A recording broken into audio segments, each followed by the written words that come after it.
This is me, Dr. Ziaur Rahman. Uh, what is the purpose of making this video? Is please do not watch these lectures which I have provided in a series. If you have not done uh, explanatory lectures like from BNB or bootcamp or any other source, right?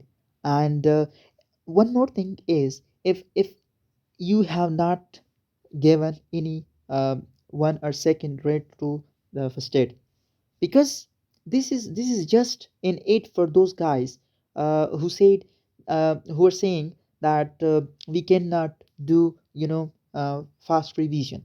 This is just in it from my side to those which have done their section or which are doing their section of cardiology or any other one, but they said that we cannot do revision, right? Thank you.